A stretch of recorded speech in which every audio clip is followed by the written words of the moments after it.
So you you've been into Krishnamurti, Laura tells me. Oh, yes. Yes. I've been reading the book Freedom. Uh, Freedom. I'm just pulling up some of my notes here. Yes, Freedom from the Known, I believe it's called. Yes. Yes. How about you? Are you into him? This is my first time reading and getting into him. So I've heard the name before, like through Alan Watts and uh, Huxley. Yeah. Yeah. I Um, got into Krishnamurti through Alan Watts. Yeah. oh, sweet! I'm a big. I like Alan Watts a lot. I'm a Hmm. big fan for sure. So I heard the name and it came up in my digital stream of information, and I was like, oh, okay, well, let me check it out. Hmm. Now, So I'm actually going through it for a second time. When Laura mentioned that she just had ordered it, and I have a habit of doing this as well, just going through books over, repeating it, depending on my interests. Sometimes I'll just go through them, but if I'm really into it, I'll go over it again, yeah. even multiple times, even more than twice. Yeah, I mean that's proper practice when it comes to philosophy and spirituality. You know, that's really good. I think it's a good habit for sure, and I Yeah. feel like you can miss me personally. I feel like I can miss things along the way Hmm. through it, and I like to get a bigger picture, kind of just going through the material, Yeah. and then um, obviously going through it again. I also like to read reviews as well, just to be like, oh, did I not get that, or was I totally off on this, or was I Yeah. totally spot on this, or whatever it is. So yeah, it's my second time going through this. So yeah, that's cool. So what drove you to Alan Watts and Krishnamurti? So Alan Watts, I've been a big, I guess, my interest in Zen Buddhism was, I guess, he's a good introduction. I would say people coming from Western culture, obviously well known, but it well known about Alan Watts that he's sort of a good intro figure, Yeah, I would agree with that. and like a gateway, like Yeah. so. And then you can go on many different paths and find um, people like Krishnamurti, or there's another book that's one of my favorites that I revisit a lot too, Zen Mind, Beginner's Mind. Yes. Yeah. Heard of that? Yeah, for sure. So that's another one. So I mean, you could just go on a bunch of different paths, and Yeah. That's something I really like about Alan Watts. If you're starting into the spiritual or I guess the metaphysical or philosophical journey, I always recommend Alan Watts to beginners because from him you can go to so many different people. You can jump to Krishnamurti, or I mean, when I jumped from Alan Watts to actually visiting a Theravada Buddhist temple back when I lived in DC. oh, nice. Yeah, or you can go to like, Crowley or like Terence McKenna or, you Oh know, yeah, my kid is awesome. yeah, like you can have like from Alan Watts, you can go to like to so many different people. He's such a good starting point. Yeah, for sure, for sure. Um, I mean, let me see. When you mentioned the Buddha, you mentioned a Buddhist temple that you went to when you were in DC, right? Yeah, I used to live in Silver Spring, right above DC, and there was a Buddhist temple in 16th Street. And yeah, from listening to Alan Watts, I just sort of went down the Buddhist path, and that was the one temple that was pretty good enough for me in DC. There was a Japanese Orthodox Buddhist temple, but they're really weird. They're very weird, and I did not feel okay in that temple. Um, That's so funny. yeah, Yeah, I heard of Alan Watts through a long time ago when I first started listening to podcasts. there's a podcast I still listen to it, called Audio Dharma, or Audio Zencast. Dharma. I don't know if you've heard of it. No, but I will definitely put the link on the description. Yeah, it's really good. They Yeah. have different speakers, and a huge archive. And they don't do this now, but they used to before, when their archive wasn't developed. They would they would plug in speeches of Alan Watts, like, that he gave in the '60s, and Yeah. that's how I discovered it. I was like, wow, this is so. It was a really interesting find, and then from there, you just go down the rabbit hole. Mm-hmm. But it's funny that you got that vibe when you went to the Japanese temple. Yeah, it wasn't a Zen temple either. It was a weird. Uh, I think. I mean, I might be completely wrong, but I think it's a Vajrayana school of Buddhism in which they do a lot of chanting, Mm. and Oh. and all we did for like an hour and a half. No, no, not an hour and a half. It was like 45 minutes to an hour. But all we did for the hour was just chant Nang Yoho Rengekyo, over and over and over again. And then, after the whole session was over, I kind of like got, was left with a lot of questions. I was left with all these, like, okay, so is there a lecture? Are we gonna get like a Dharma talk, or what are we gonna do? Because all I did was chant. And then like this guy, was just coming up to me, and he was like, no man, that is the Dharma talk. Once you chant this enough, you're gonna get enlightened. And he was like, and he like pulled me aside, and he was like, listen, all this stuff about vipassana, or like all this meditation and like the jhanas and all that, that's all bullshit, man. You just gotta sing this over and over and over again, and you're guaranteed to get enlightened. And then I was just like calling my Guaranteed. mom, and I was just like, Mom, pick me up, they're serving some weird Kool-Aid here and I need to go home. That's hilarious.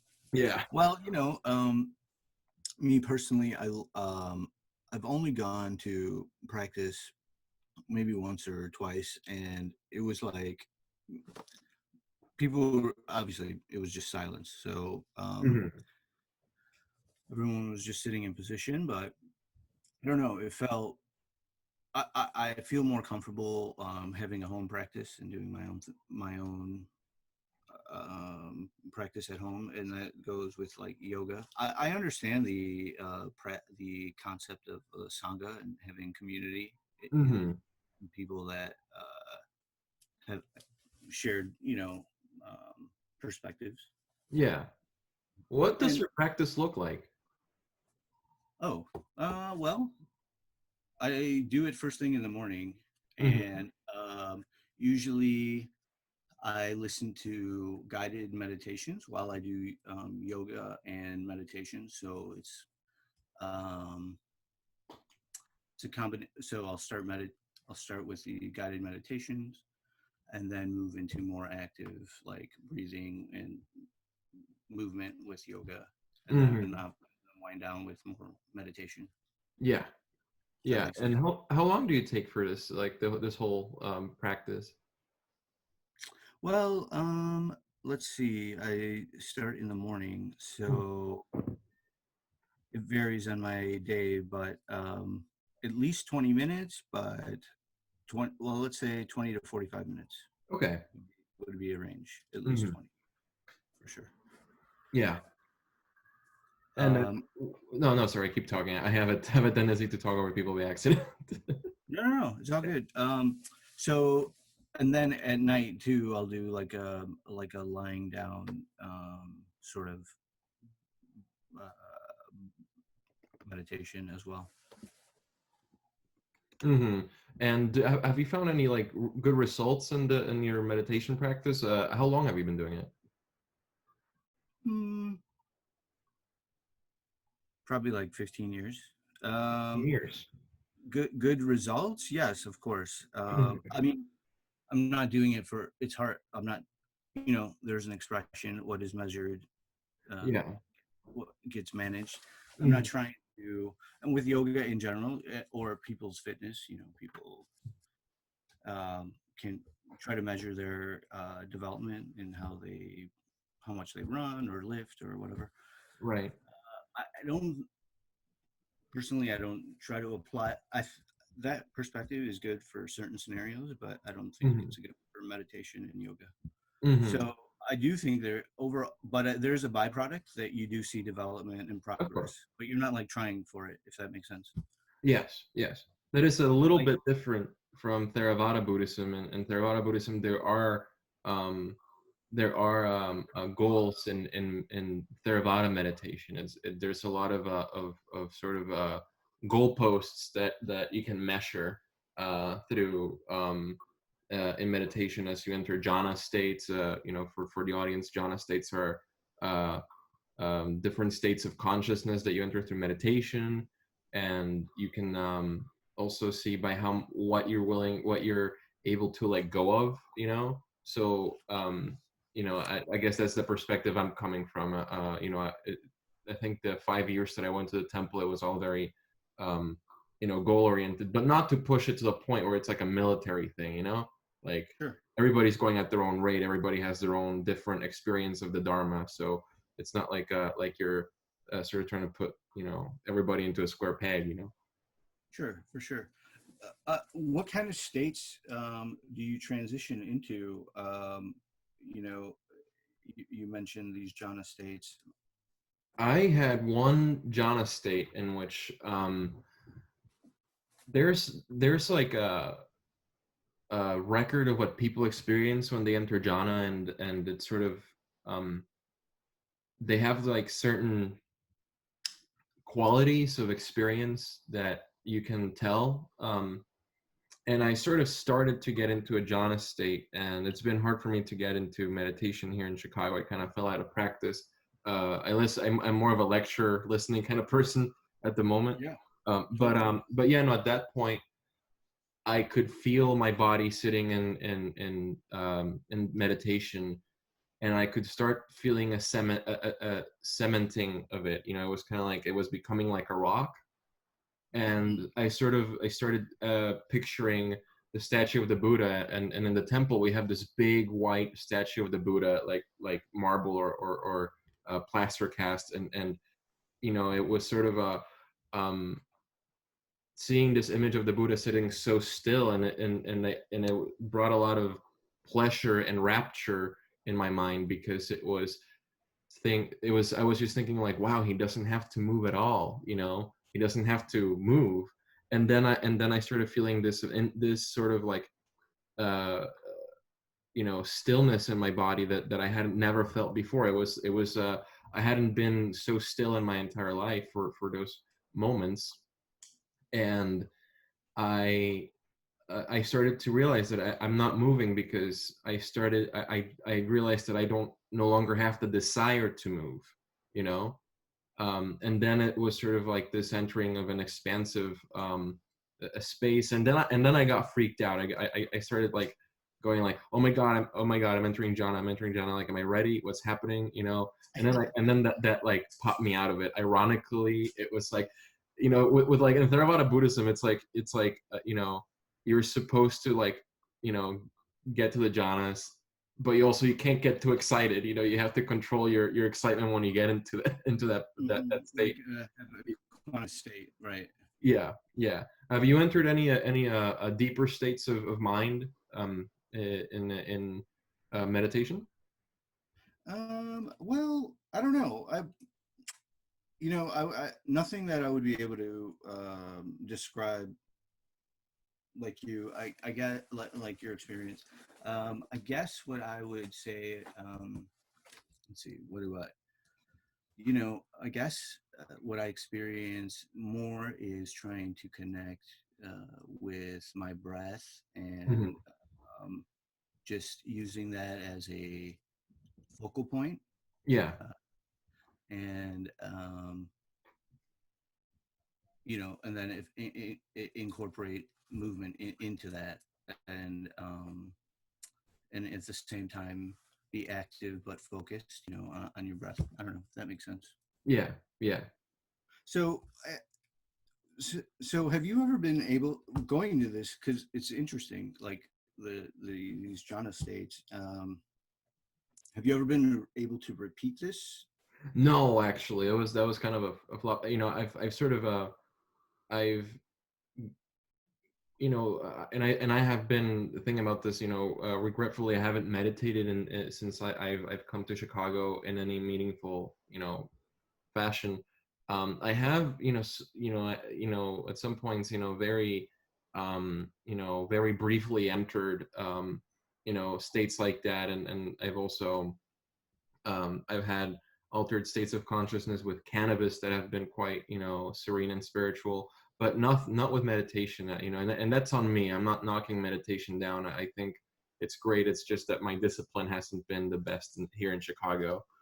Sure. Um, but I definitely I have full faith that those states are reproducible. That there's meditation lectures on just how you get them. And you have like 40 minutes of just guided meditation, or like 3 day. They tell you that you can spend 3 days. If you have 3 days and you have like enough willpower to do it, you can do it. Well, certainly there's a lot of distraction that will prevent people from achieving any state of mind. Whether it's a jhana state or some sort of focus on some sort of goal or whatever. I mean, there's so much distraction that it's hard to focus on anything. So, um, yeah, I think if you give people enough space and time, Mhm. Yeah. um, And that's sort of like what the Sangha life is. It's like, it's designed to give you the space and time to actually sit down and meditate. right, carve out the time in your week or in your day or whatever your frequency is. Yeah, yeah, yeah. So Um, oh, go for it. no, so for you, what do you have, what do you have in your milieu of, like, spiritual philosophical, library? What are you consuming in that sense? What are you reading, listening to, and all that? Give me a full overview. Sure. So, let's see. I mentioned the Audio Dharma podcast. That's pretty Mhm. cool. I was I listening got to it it here written down. Audio Dharma podcast. for a long time. What else? Um, Revisiting. So yes, I am revisiting the. I often do at least twice here. The Zen Mind, Beginner's Mind.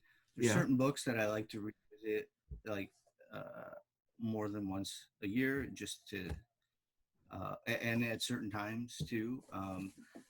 And So yes, revisiting Zen Mind, Beginner's Mind. Also, let's see. I also the Tao. Obviously, that's a classic one. That is one Yeah. in my um, library that I frequent. Mhm. And so there's a certain time of day. So I do like to listen to those uh, those books. Like during and podcasts, like I mentioned, audio Yeah. dharma, in the morning, and then probably like I would say like right before I go to bed as well. So they're sort of bookended Mhm. in my day, and then in that time I usually visit other domains like Mhm. nonfiction. And do you have any thoughts on Krishnamurti that you would like to share? Anything that you particularly like about him, or anything? Yeah. So Yeah. so sorry. Well, like I said, I'm revisiting it for the second time, but I kind of like his attitude. It's a little bit like it's refreshing, but it's definitely a deviation from how people live their lives and their attitudes towards social norms and culture. Yes. Yeah. So um, there's some healthy truths in there, and it's sort of like how do you bake that into your life as a person in society? Yeah. Yeah. How do you how do we reconcile our modern Western society with this supposedly different path that we can take? How do we make a transition from where we are to what the way Krishnamurti teaches? And Right. for the audience, we will put I will put a whole bunch of links to Krishnamurti lectures that he gave on the video description. Oh, The great. Yeah, have you listened to his lectures? No, not the lectures. I'm going through the audiobook and I really like it, but I'll definitely get into some of his lectures. We can connect later and you can share some of those. Oh yeah, sure, sure. I can send an email with the links that I'll put on the video. I always found that he's um um he's like such an understated man when he's in the lectures. He always he's just this like very rather quiet man in the chair, sitting on a big tent with a whole lot of people, and that to me, I mean, just gives an aura of complete you know not authority, but because he's not about spiritual authority, but rather gravity to what he's saying, that he doesn't actually need a church or a big temple or anything, for him just to cherish enough to get an entire group of people congregated from all different kinds of walks of life.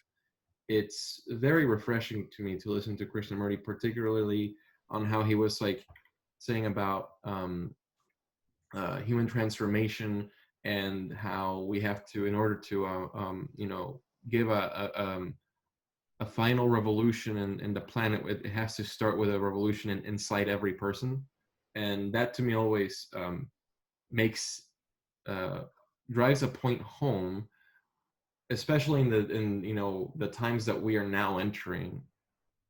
3 weeks ago the world was completely different, and now we have um, it seems like we have entered a state where we just don't know where America is going to go, that in a month anymore.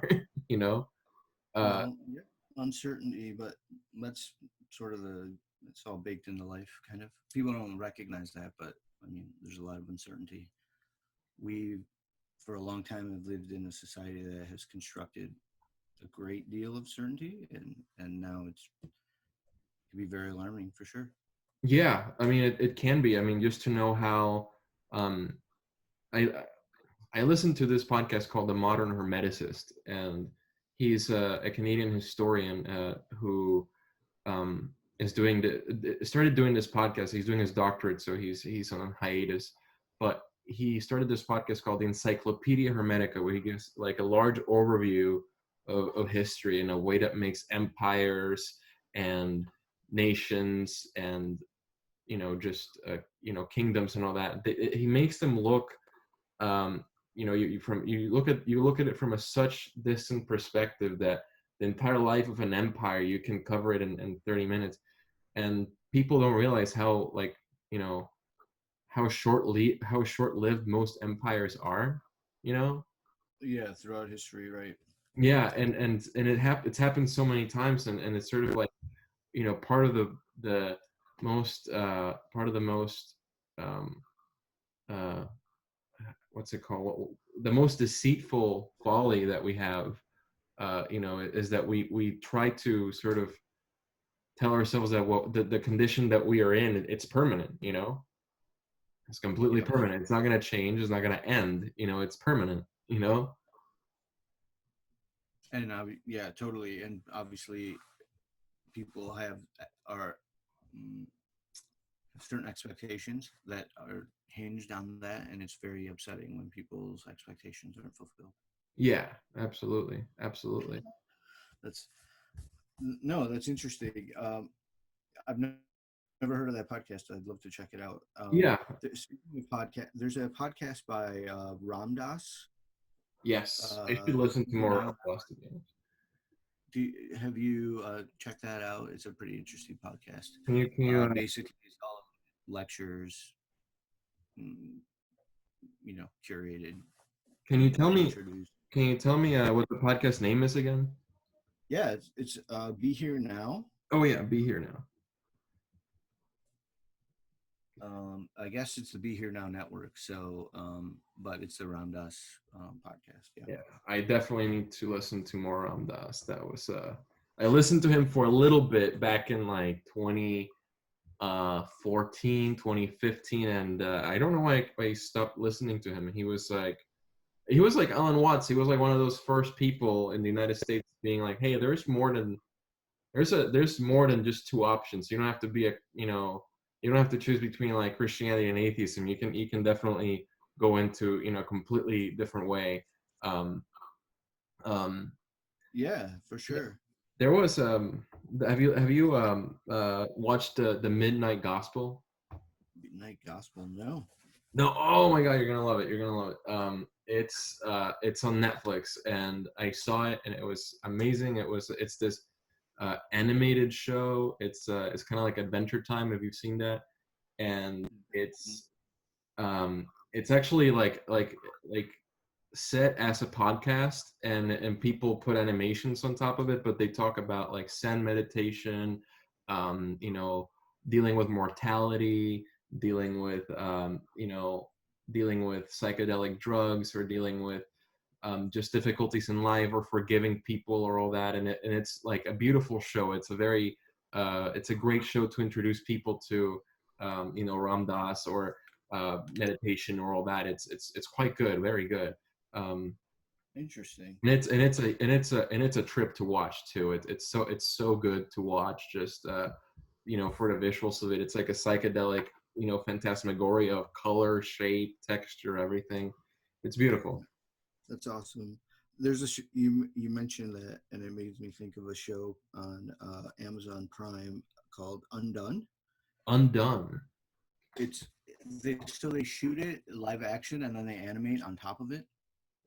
And Is then there's that a the lot of one with Bob? What's his yeah, name? the comedian. Yes. Yeah, Um. Yep. I forgot his last name, but it starts Bob with R. Odenkirk. Yeah. Yep. Uh-huh. Yep. That's with him. And actually, there's a lot of themes you'll find in Alan Watts and Zen philosophy and a lot of the things we're talking about. But like done in he's a physicist, and basically he like comes. Well, I don't want to give it away too much, but it's visually it's very appealing, and just the whole concept of it is very interesting. Yeah, yeah. I We'll think put it in the comments. I'll take a look. And I definitely seen the trailer for it, and I always go like, is it gonna be too intense for me? Is it gonna be a bit too much? But I'll check it out. You know, yeah, I mean, there's definitely some in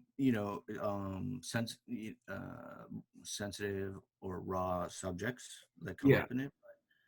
I like how some of these ancient philosophical approaches are applied to these sort of modern issues that people have. So it's yeah, worth checking out. yeah. I mean, and these like shows sort of highlight a current trend that people are sort of starting to take spirituality in more of a serious way. And I think I always gauge it like, if it's on Netflix, it's being talked about enough, um, Right. to start kind of like an awareness movement for it. Yeah, totally, for sure. Yeah, it's I mean, what do you think about like the current state of like the current philosophical state of America? What's your take on it? Well, obviously it's very fractured. I think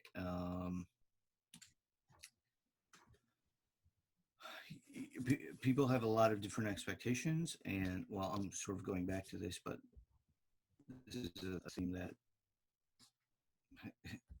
runs throughout history. People expect certain things. When things don't happen, there's like a conflict, and then that manifests in some way, like um,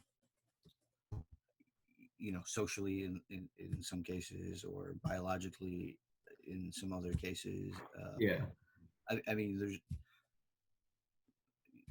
so I think that is that's one of the current states right now. However, this is also a good time. It's a state of being in limbo. So a state of transition, which is a good opportunity to move forward with ideas and solutions that are going to be helpful for Yeah. the country in the Hmm. context we're talking about. Hmm. Hmm. I was, when I think of Alan Watts, I always think of his, lectures on how, like, oh, you're the universe experiencing itself, and you're not you, you're everything, experiencing everything as you. Mm-hmm. And I always think, that, like, why is that like such a weird point? Why is that such a weird stance to take nowadays? Because I think in the in sort of the spiritual life of America, either you're a Christian soul put in a body to do the Lord's work here on earth, or you're a bag of meat with no purpose whatsoever. Um, and I always like think, these two views can be like really toxic, both in their own right. And I always think, with Krishnamurti, Alan Watts, or Terence McKenna, or Ram Dass, and all these people, I think it's sort of like you begin to look at ways that you can change society by changing how people consider themselves to be what they are. Sure.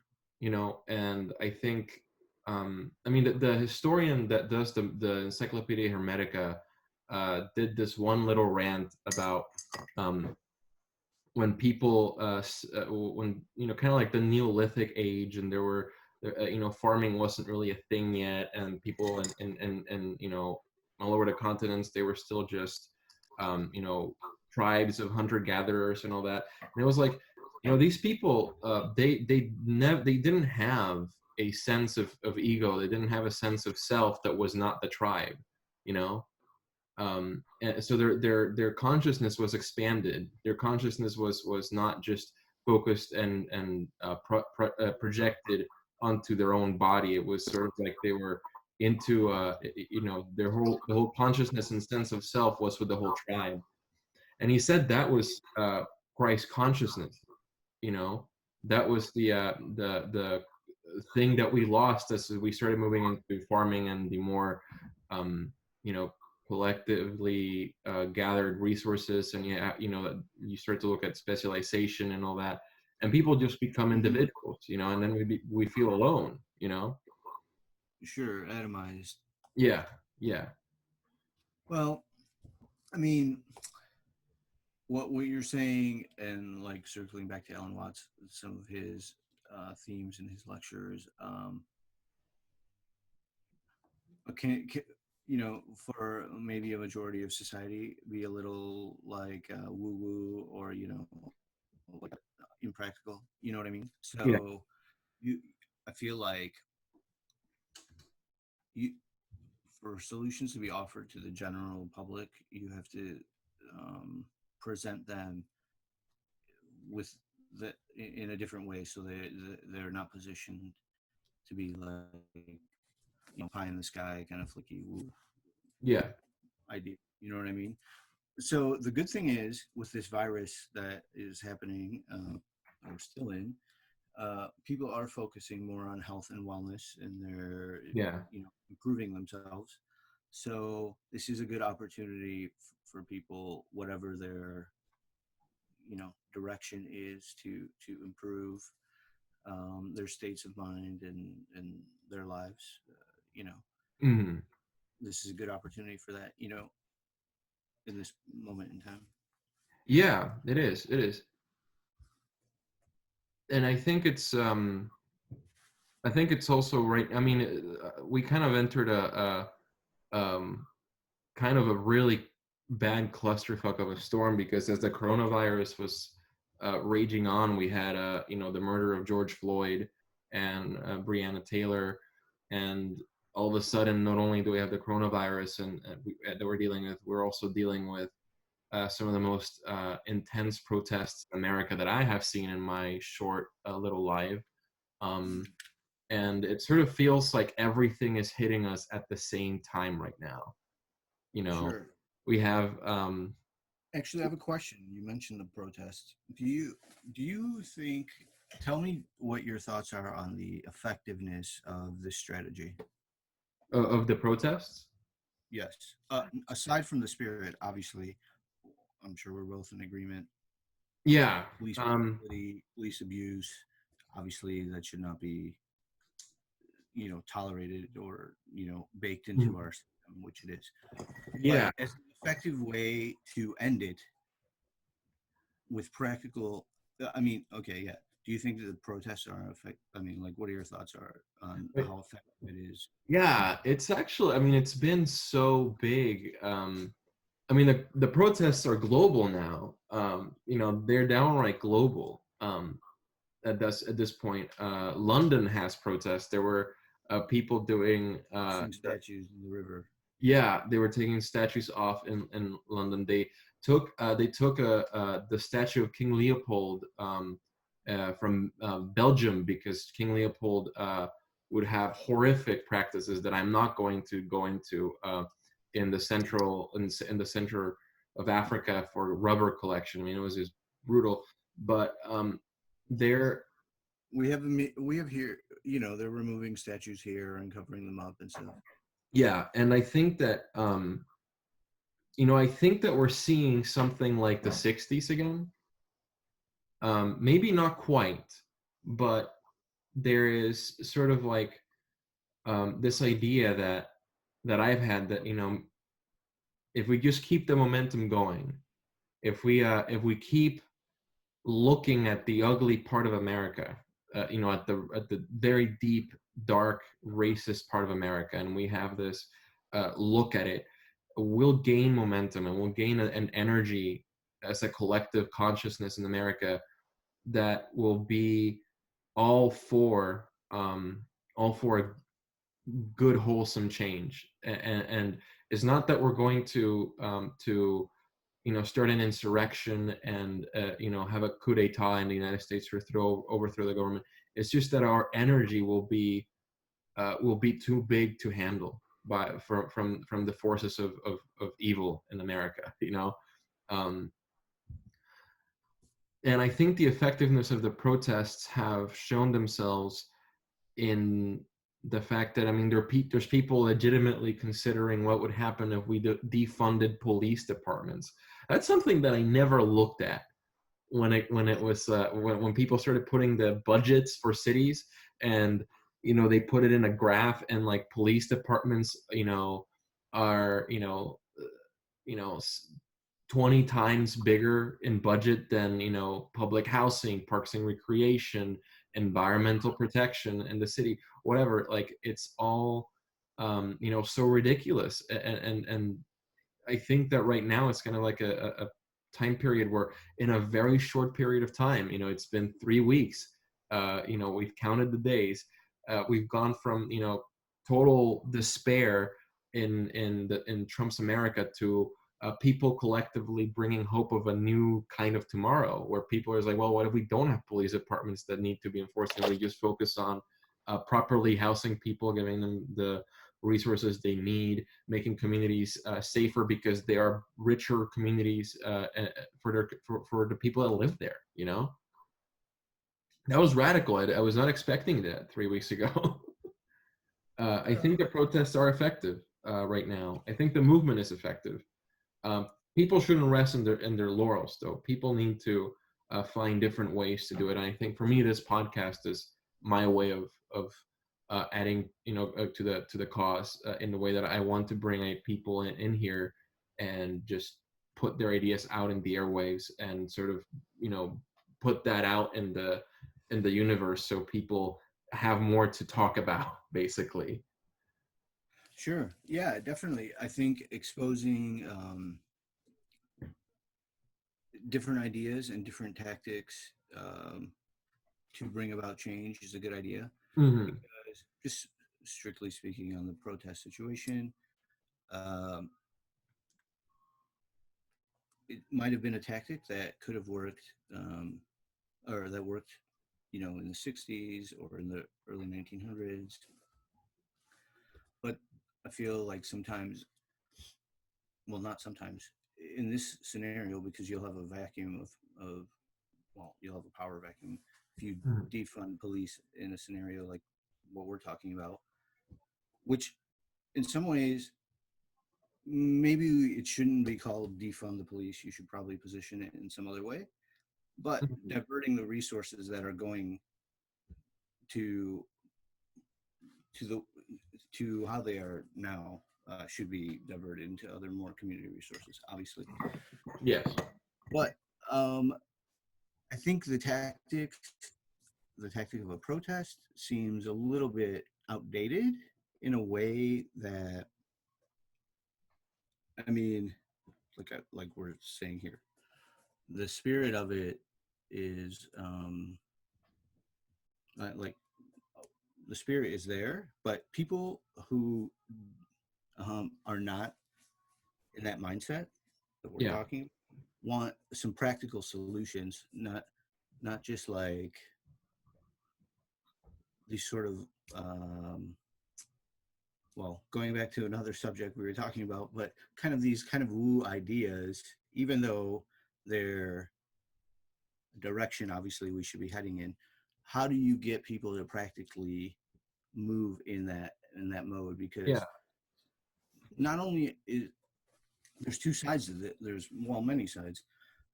Depending on, I don't know where you're located in the city, but in Chicago, the South Side had a much different experience.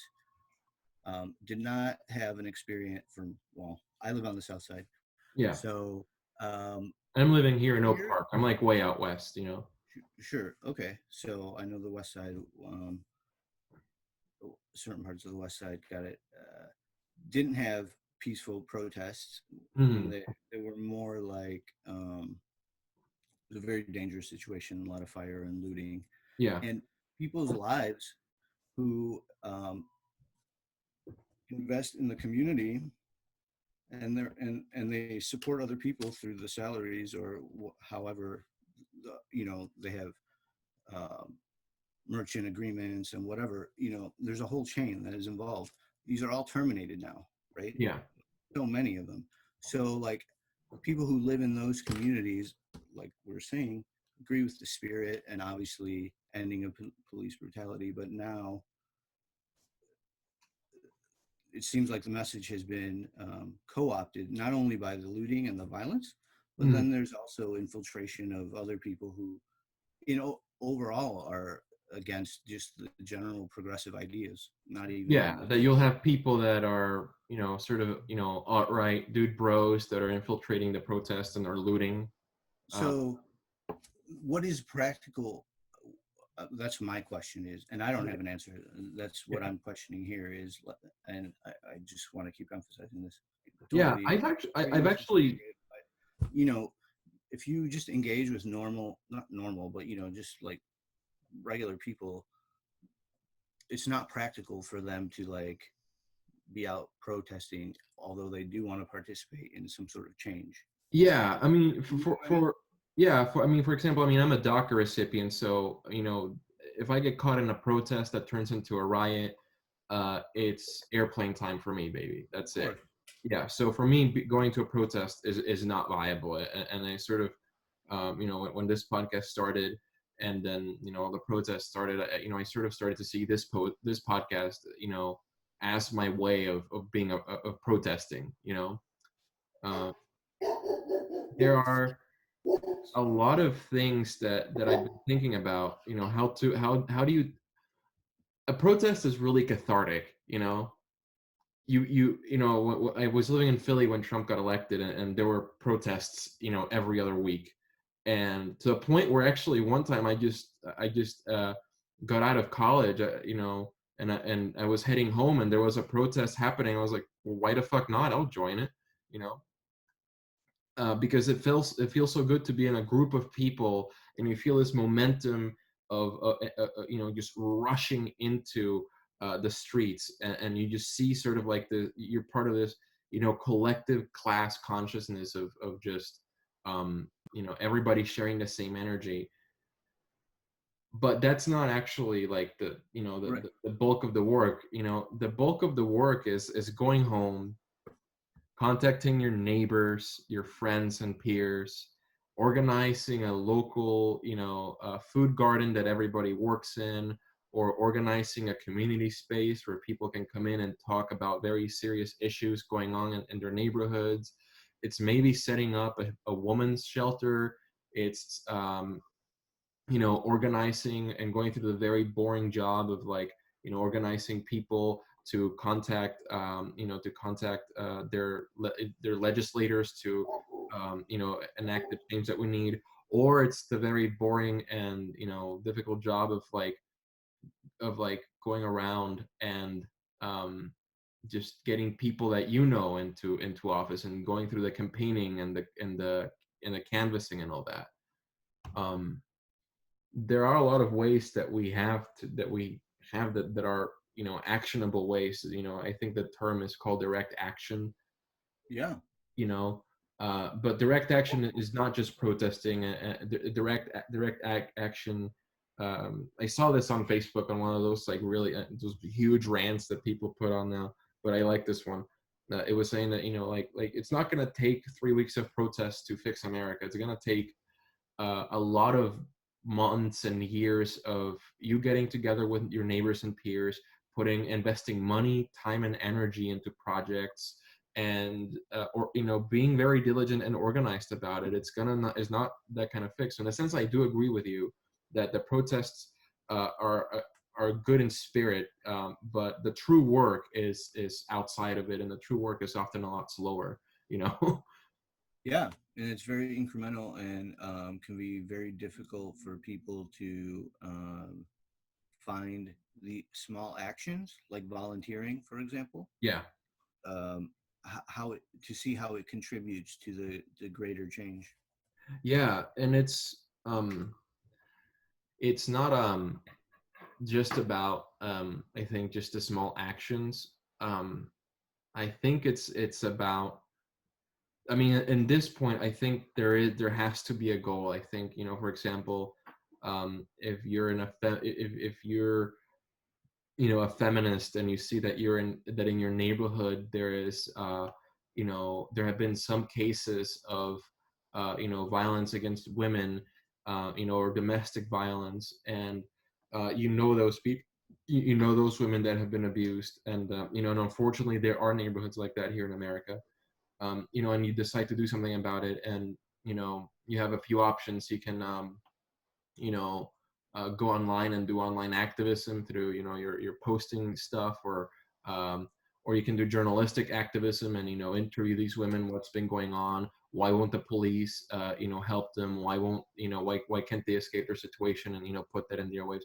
Or you can go in through the physical activism of, establishing a woman's shelter, reaching to counselors that can help you get these women the help they need, or something like that. That's just one example that can work with racial justice, food justice, justice for women, justice for immigrants, all sorts of things. There's a lot of a lot of work to be done. There's a lot of work to be done indeed, and it's, geez, where's my train of thought going? It's a lot of work. Yeah, definitely. I mean, so there's a lot of different approaches to what's happening, from businesses to individual contributions, like you're saying, or Mhm. even nonprofits. Yeah, I mean, overall, what I see, people are donating to organizations to help families in need, yeah, and communities in the South Side and West yeah. Side. But okay, I just feel like what happens after that? Like, I guess I have more questions than you know Yeah, what are your questions? thoughts. Well, I guess what happens after that? So whatever the day is, June 12th or whatever their date of Yeah. choice is, they're donating all the proceeds, and then what happens? I feel, in some ways, a lot of this problem is led, it's kind of an ancient, old school idea, but people have a lot of time on their hands.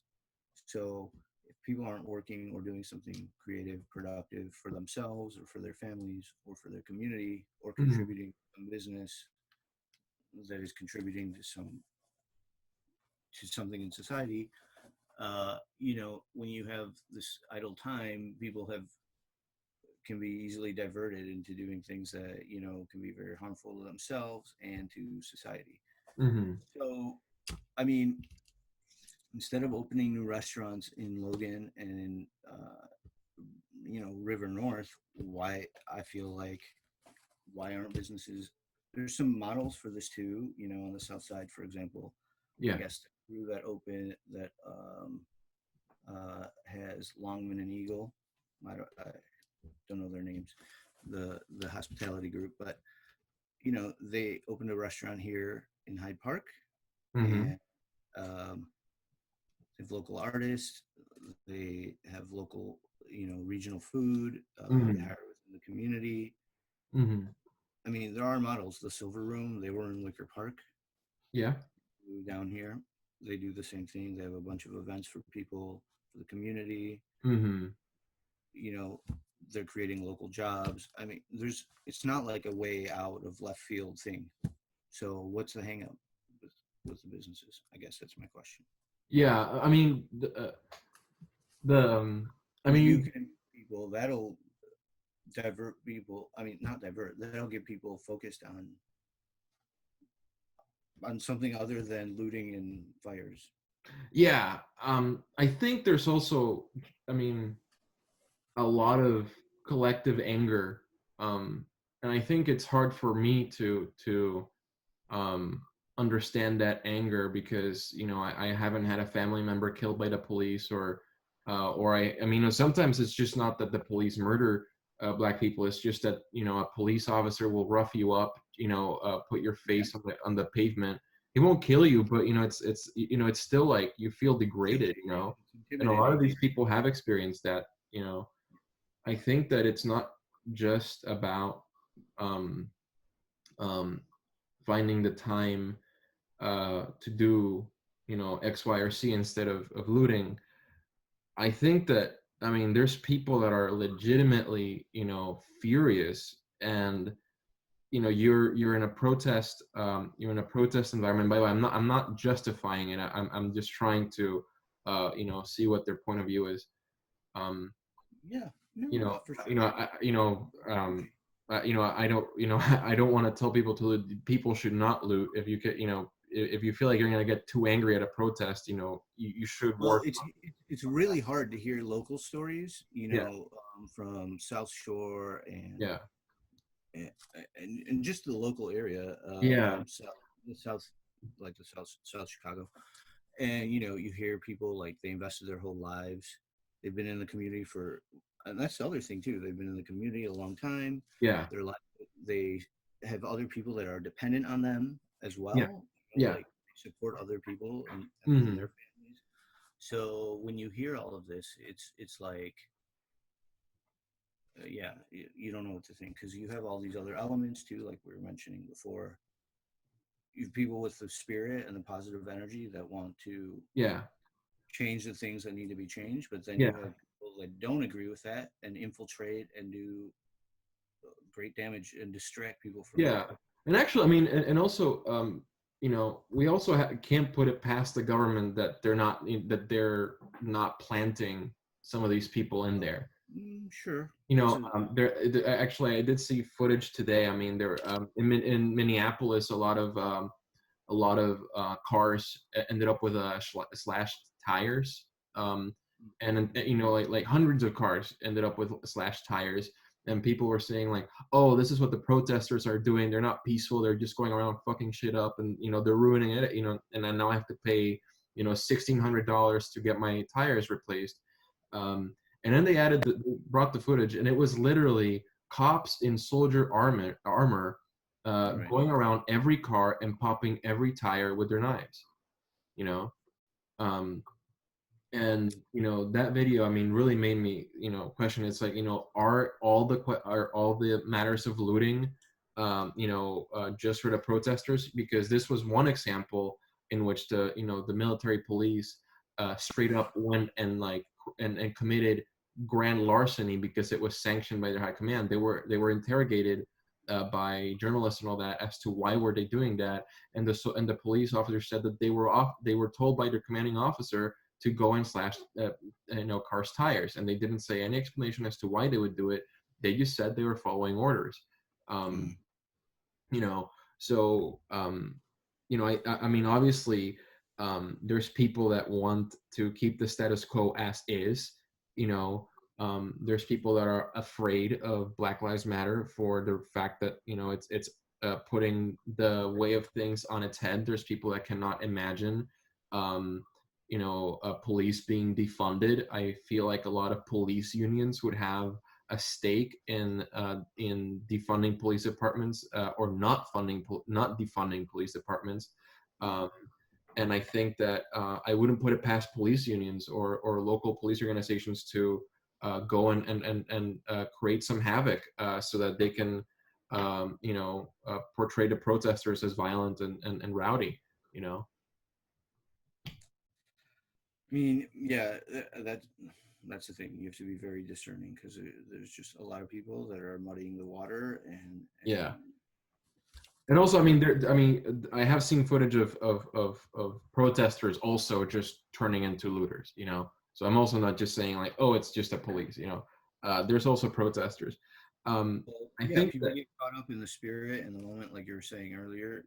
yeah, There's a lot of energy, and it can be yeah, very positive, and sometimes it can be very negative and overwhelming. So, yeah. It's an overwhelming feeling being in a protest. I mean, one time in Philadelphia, it was um, we were protesting, and I left the protest because a guy lit a Molotov cocktail on fire right in front of the police, and I was like, all right, that's it. Like I'm tapping out. That got way too hardcore really fast. mhm. Um, Yeah, have you ever been to protests? yeah, of course, for Yeah. sure. Which protests did you go to? Uh, so I went to the Occupy here in St. Louis. I went to the one in Chicago. I went to one in St. Louis. I Hmm. also, I mean, I'm not actively participating, so I was just more observing, not Yeah. necessarily like have coming with cardboard signs and you know all geared up. Um, and some in Europe as well. Indignados in Spain, Yeah. um, and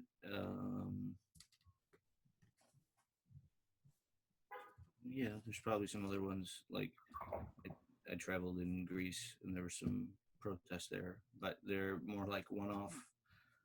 They happen there a lot too, for different things. Yeah, Europe is more. I feel like Europe is not shy about protesting. Right. You know, they'll Yeah. protest for anything. Yeah. Exactly. So I mean, sometimes it works. That's my overall point. It's like I guess I've been on both sides because I've also been in environments where people who this is intended for do not even pay attention to this. So Hmm.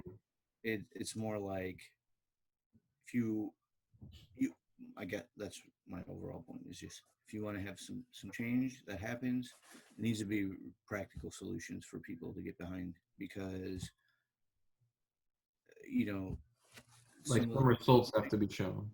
well, I'm sorry. Some results have to be shown, right? Yeah, I mean, it's a bad way. It not a bad way, but it unfortunately it's the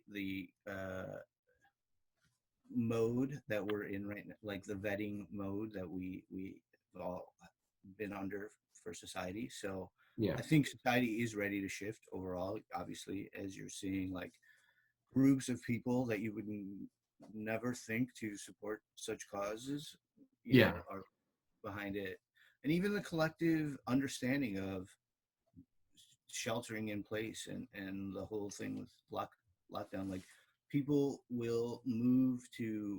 uh will be moved in directions if they're just shown the way to do it and the solution. It sounds really simple and basic, but Yeah. I just feel like if you provide solutions for people that are really Yeah. practical, There's actually one.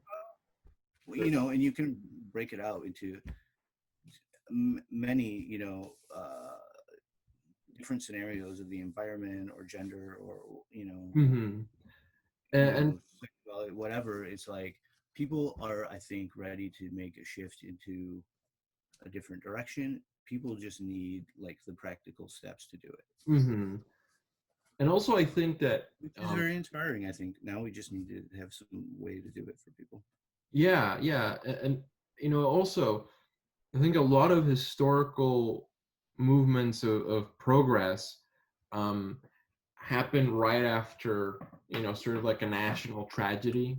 Uh, for Yeah. example, I mean Europe is the way it is now because of the Marshall Plan. Who that was a big economic and political investment on behalf of the United States to rebuild Europe so it wouldn't fall to the communists.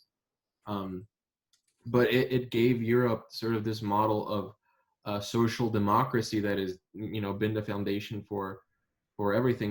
Without World War II, the Marshall Plan wouldn't have happened. And we might have a very different Europe than what one we have now. Yeah, Um, it's interesting that you said that. I just finished Philip Dick's The Man in the High Castle, yes. Oh my God, I love that one. which is that like alternate history of, you know, not winning the war. I mean, the war happened, but we didn't. Yeah, The U.S. did not win. yeah, yeah.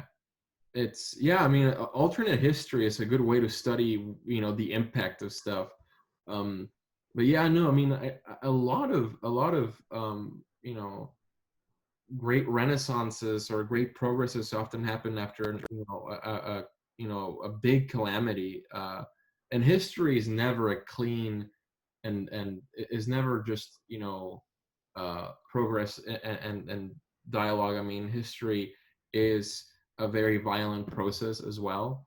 Um, and I feel like every movement for change in history, whether it's in the United States, Europe, um, Latin America, Africa, Asia. I mean, it's always been fraught with with violence, or it's been fraught um, with Suffering. suffering. It's not always all suffering. It's not always all just holding hands in kumbaya. I mean, um, for example, you have Tiananmen Square. That was one of the biggest atrocities of the Chinese government, and now it's sort of being used as the prefiguring moment for the Hong Kong protests, and it's sort of been, right now I don't think we're seeing the renaissance from Tiananmen Square or from all those, but it kind of begins to show up in weird, quirky ways. A tragedy like police brutality all over, or a pandemic of police brutality. I think that's a good way to put it. Um, and protests that turn very angry and turn extremely violent in some cases. That's also been the norm here. Uh, um, Hmm. you know, and at some point we also have to accept it's always gonna be a messy process. It's never gonna be just sitting down at the table. There's gonna be a whole different ecosystem of things happening. There is gonna be diplomacy and conversation between the people and their leaders. There's also going to be anger turning into violence, and there's going to be um, a mix of those both in some cases. Yeah, perhaps. I guess the best thing you could hope for is to change people's minds, because then when you change people's minds, their behavior changes on their own, Hmm. which an individual, I mean, you do need to be individualistic in some ways. Like you need to monitor your behavior Yeah. because and your thoughts and the way you act, Yeah. because so um if you could affect people in that way to change their minds, change their behavior, then the process becomes a little easier, and diminishes violence and suffering for people. Although, totally, obviously, anything can happen. Yeah, anything can happen. And I mean, um I think I mean the when the Buddha was giving, more of his more like esoteric talks about rebirth, um, he actually gave this quote that, it's a bit morbid, but it also illustrates a point. He says that the number of bones that you have left behind throughout your entire course of your lifetimes could make mountains. Mm, um, and he was sort of saying, worlds begin, worlds end, and it's always a cycle. There's always a cycle of the yugas, like the Hindu yugas, like the gold one, the bronze, the silver, the bronze, and then the iron age, and there's always going to be a cycle of like progress, regress, progress, regress. And it's part of the spiritual life, and I think part of the social life, is understanding that there is this process, and it's sort of like its own natural thing. And you and in that sense, I agree with you. You have to be an individual. You have to watch your actions.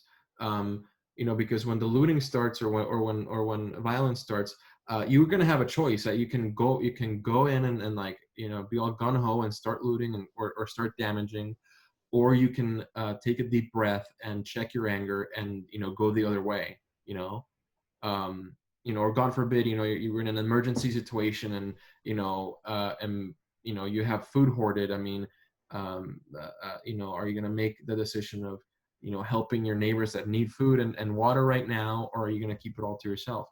And in that sense, I agree with you. You have to change people's minds, because as people's minds change, and people work on their own personal enlightenment, their own personal transformation, the ebb and flow of civilizations can still happen, but you're not going to have these points of fracture in which people are expressing so much, anger. I mean, I'm guilty of that too. I mean, I've been on Twitter, and I've been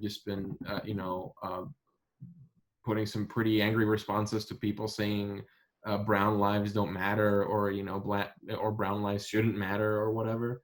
um, mhm. I'm guilty of that too. um, but yeah, no, that's something that you touched on, that I think is very important. I mean, people have to be individuals to a certain degree, you know. Yeah, I mean I think that's the best way Mhm. to change. So, you know,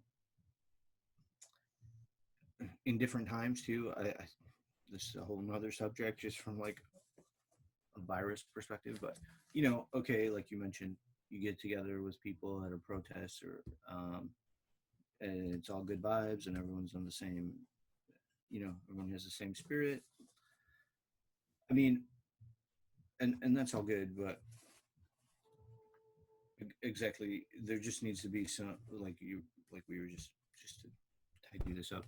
Uh, there was like, I mean, you do have to have some sort of other action that is within yourself and your behavior, to move forward and to help change things. Yeah. So I think that could look in, it could look in a lot of different ways. Like we were saying, businesses could open up in area in communities that uh, are underserved. People can move. That's other alternative too. Is once you move to a community, you want to invest in it, not only with your dollars but with your time. So Hmm.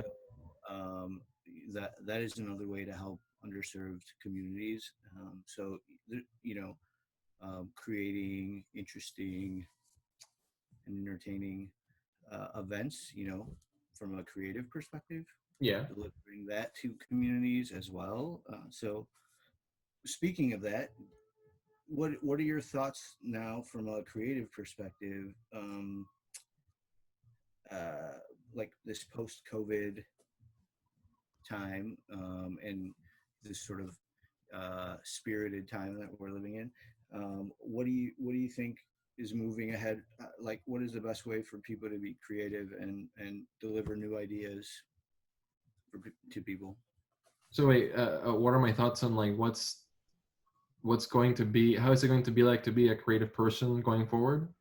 Yeah, I mean, like for example, music or theater, even stand-up comedy, like the traditional ways of doing creative things in public, going to a concert, like I said, going to Yeah, a movie, whatever, um, like that is not going to be happening for a while. So, yeah, what do you think from a creative, someone who creates something or produces something, uh, like what is the next thing?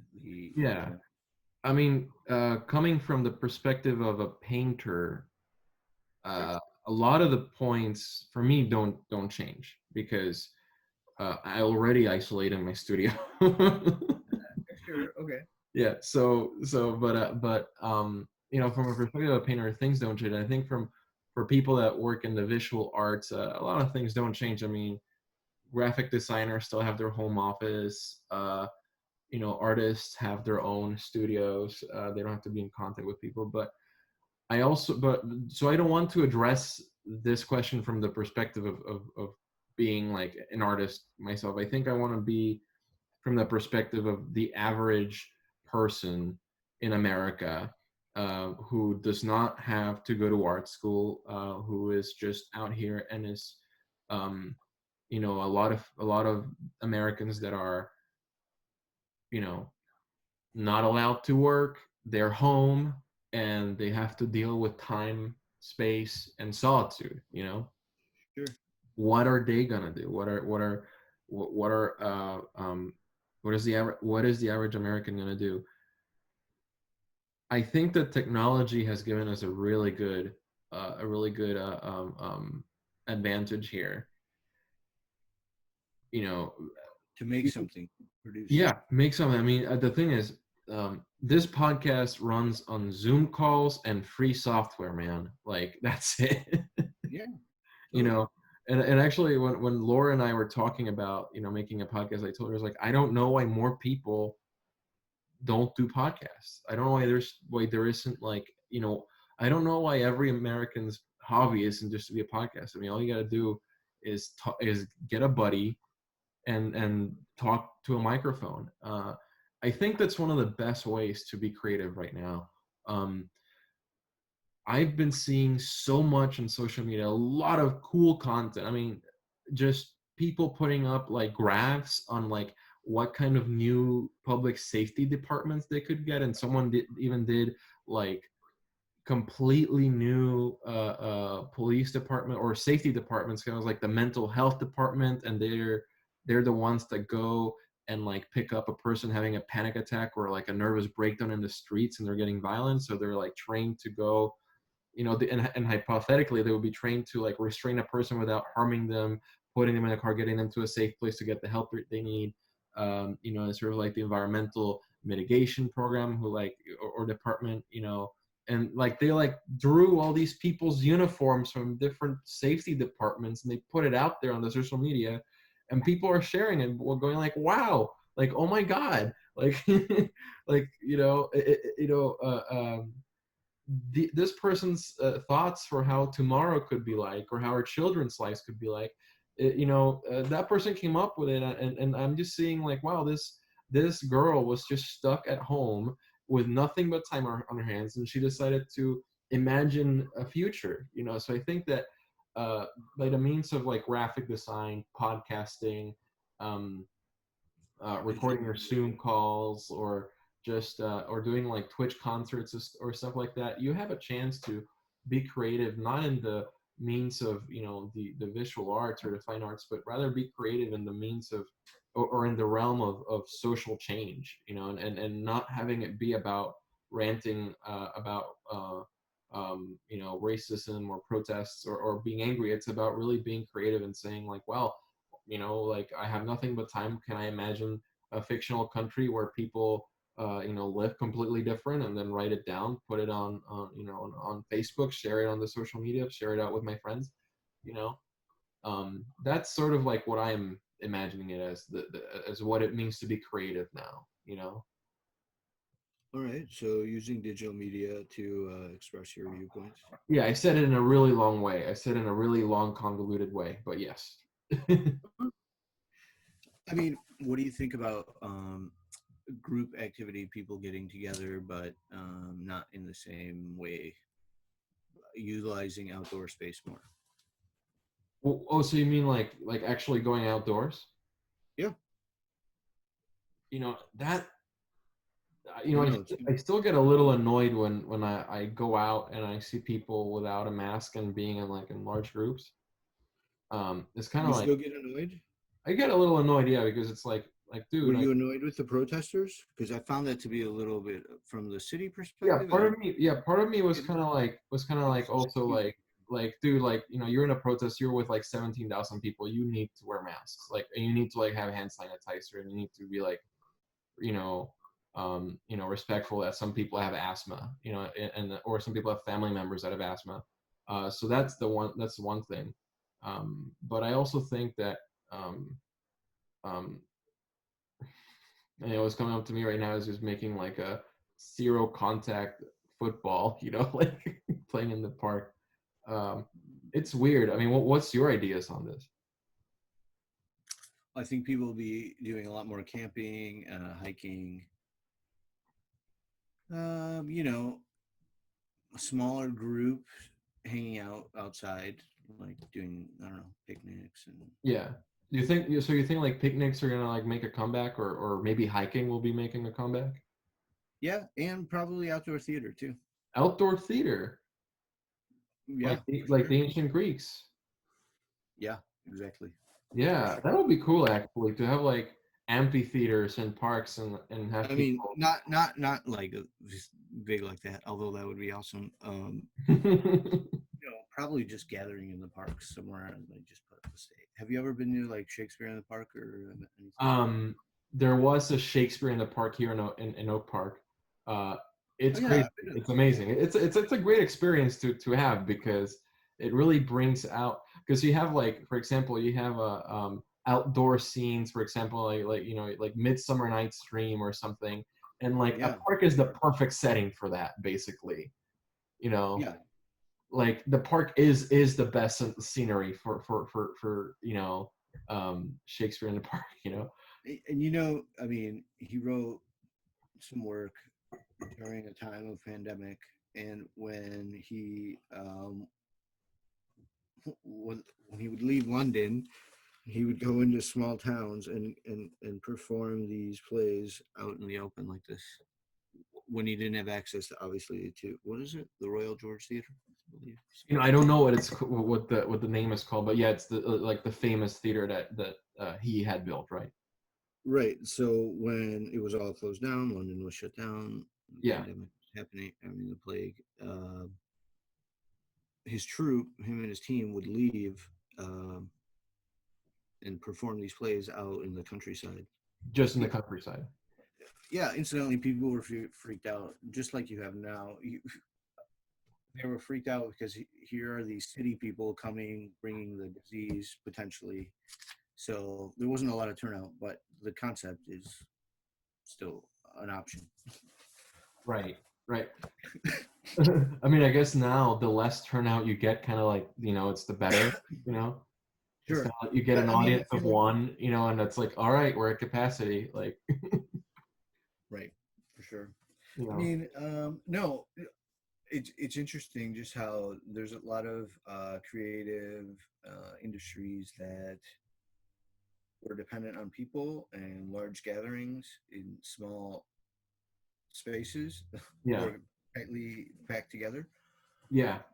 Like, what do those people do? How do they channel their energy? And what is that going to look like? So it's just something that's been on my Yeah, mind. and it's actually, you're bringing up actually a very interesting stream of questions right now, which is like, obviously we're not going to go back to normal anytime soon, Right. um, and obviously like one question that was asked a lot is like, well, do we have to go back to the normal? Can we make a new normal? Yes. Um, and right now it's kind of like, well,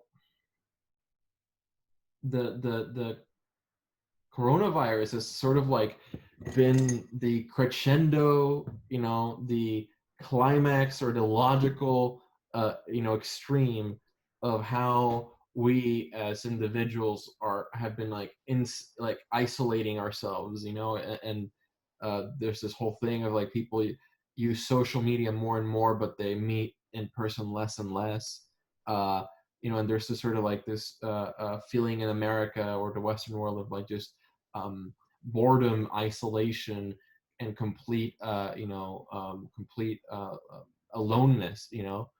And now that we're here and we actually have to be alone by because of a shelter-in-place order, we sort of like begin to see like, wow, I mean, I would kill to go out with some friends right now, and throw a pigskin around, or just be go to the park, have a picnic, or go take photographs of the city or whatever.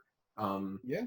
So I think that I'm thinking that we might see that um, um, I would like to see parks be more fun in the future. To What would you encourage like to people. see in the park?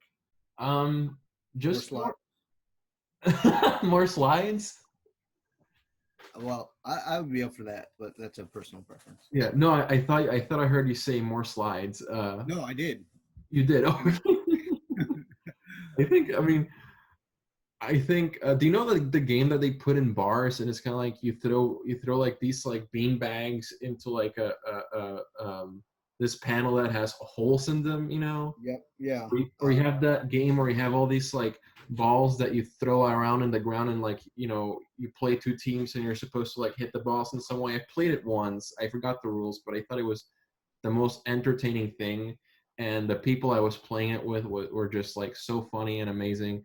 And it was like a dawning of a dawning moment where it's just like, dude, like I am having so much fun right now, and like it's just a bunch of balls on the ground. Hey, sometimes it's simple things. You know what I mean? Yeah, and I think like I'd like parks to be like that, like to have like an adult play area, Sure. to I have mean, like to have those games and stuff like that, or just have games that people can play in, and I think that people should be allowed to like bring beer, or like bring whatever they want, and just enjoy being outside with friends, and that's very simple, but that's something that I would like to see in the future after having seen all of this and remembering the times I've had fun. yeah, exactly. So there's an opportunity to make things. There is. Yeah. Yeah. Like we were discussing, I mean, it's after a big calamity, you have this you have kind of like this revaluation, you have kind of like this progress after a calamity.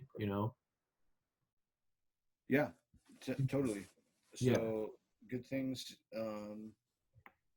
could, are definitely going to come from this for sure. It Yeah. might not seem like that now. Obviously there's a lot of tension, in Mhm. the air right now, but everything's temporary, so Yeah. Yeah. it'll all pass.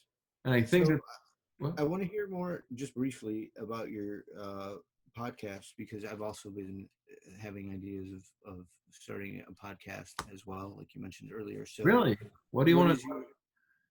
to Oh, well, I have a few different ideas, yeah, yeah. but I mean, I have a scripted idea, which we can go into that like another time. It's kind of a long concept, but more practically, I would say something. Well, this was my idea before the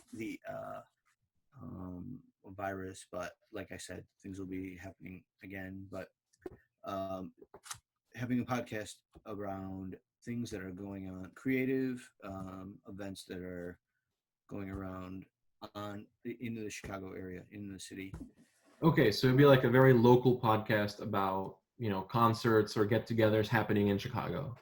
Yeah, if I really want to stay on the creative end and stay away from the politics and the kind of more divisive things, and Mhm. emphasize there's a lot of Right. creative energy in the city, so Yeah, emphasize musicians, artists, like whatever gallery you. openings, or like, but Yeah, what would be the podcast about? Would it be just you, like just you and um, talking to the people organizing the event, or would it be just like you going to the event and like talking about it as you're there, or what would you, what would the It's kind of, content be? What would the actual like script be? You know?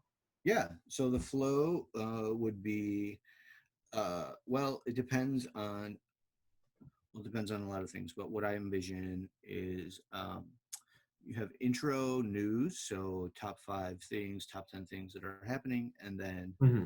second segment or second half of the show would be something more in depth, maybe featuring an artist or a musician that is in town, or Right. having more of a feature interview, and Right. then and also in addition having these kind of remote pieces where, like you're saying, you're on site. Yeah, on-site reporting or on-site podcasting. Right. So that's sort of, I don't know where Laura is, but I kind of wanted to mention that to her. This is kind of one of the things I'm thinking Hmm. of as well. And so, yeah, that's my thoughts on creating a podcast. Hmm. Hmm. Wait, sorry, what was your question for me again? So I want to hear more about, like, what is your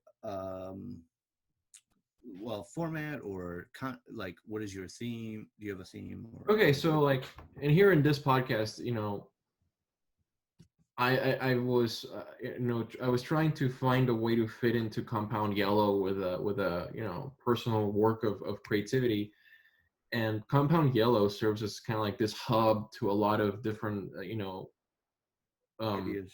yeah, ideas that a lot of different people bring, and some people will come in and plant a garden. Another person will come in and like curate stuff from their home in the gallery, and it feels like a very homegrown um, environment, and it's a very homegrown aesthetic for in my experience. Sure. and Yeah, for sure. and to me, there's nothing more homegrown of a medium than a podcast, because again, like right now, all I'm working with is free software and Zoom, basically. So I like the idea that this is a homegrown podcast where we're I mean, Laura is an amazing networking genius. I mean, she has so many contacts across all of Chicago, and I like the idea that I can bring in people and just have a conversation with them about what they're doing, about what they think, and then just put it out there. Because, like I was saying, it's time to be creative about what can be done. About what's gonna be tomorrow. And so, yeah, this podcast sort of just wants to do that. The idea of just having conversations. I feel it fits into the Compound Yellow mission, because Laura is all about, her artwork is all about the conversations that happen. That's sort of this podcast in a nutshell. Yeah. Yeah, nice, Yeah. awesome. Yeah. Anybody. I mean, there's podcasts about everything and anything. I had a podcast in Maryland where I would just do meme reviews with a friend, and that was it. You know. Yeah, cool. Yeah. And yeah, no, I mean, that's it. Are you seriously considering like getting the mic and getting everything and everything done for your podcast, or are you still trying to see how you can dabble in it more loose? Well, I'm pretty much I mean, it's going to be very low cost, so that Yeah. I'm just going to use an app. I mentioned it earlier. Yeah, Anchor, right? Yep. Yeah, Anchor. So that's a pretty easy way just to get things going. Yeah. You can edit from there, and they distribute on a bunch of platforms. So it just eliminates a lot of steps for me. Yeah. Really, I guess I just got to bake it into my schedule and find the content. Right now, obviously, people aren't doing anything. So my whole thing pre-COVID was there were so many things going on in the city. Um, Now, obviously, it has grind is not happening anymore. Yeah. So Yeah. um, I do think now with the summertime, there's a way to like kind of reposition and shift things and emphasize to do things more outside and like kind of have that angle. But hopefully the creative engine of Chicago will restart. It's a good engine. Chicago has a very good creative engine, I think. Yeah, for sure. So, other than that, no, I really have no hang up other than just scheduling it into my, Yeah, making my schedule yeah. basically. No, and that's the beauty of a podcast. You really you need like next to nothing to make it. Yeah, I Yeah, guess that's a lot of people. That's probably the hang up for a lot of people too, is that it's almost too easy that people just, they just don't want to do it. Like blogging or any other kind of digital medium, everything is accessible, being on social, yeah, whatever your domain is. yeah. It's a good hobby to have.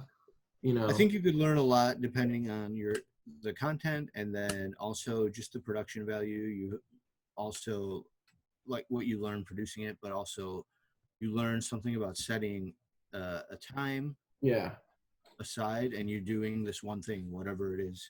yeah, Uh, so yeah. you also learn diligence and some other Of good qualities. course.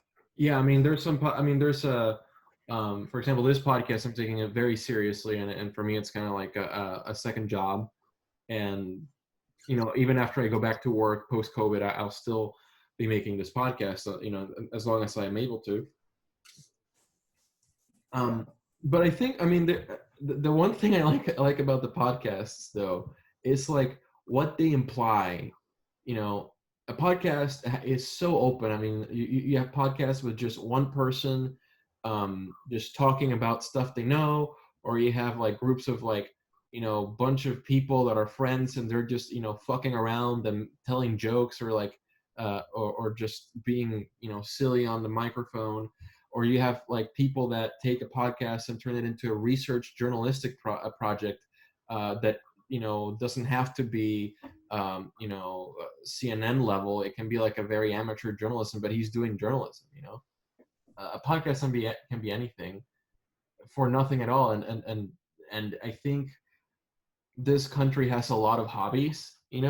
People have a lot of hobbies. I mean, people love baseball as like the national pastime, or people have like video games as a huge hobby right now in America, and all that. And it's kind of like these hobbies, there's hobbies that you have that just don't produce anything. And it would be Yes. just so cool if podcasts were just the national hobby and everybody had a podcast. Well, there Yeah. are a lot for sure.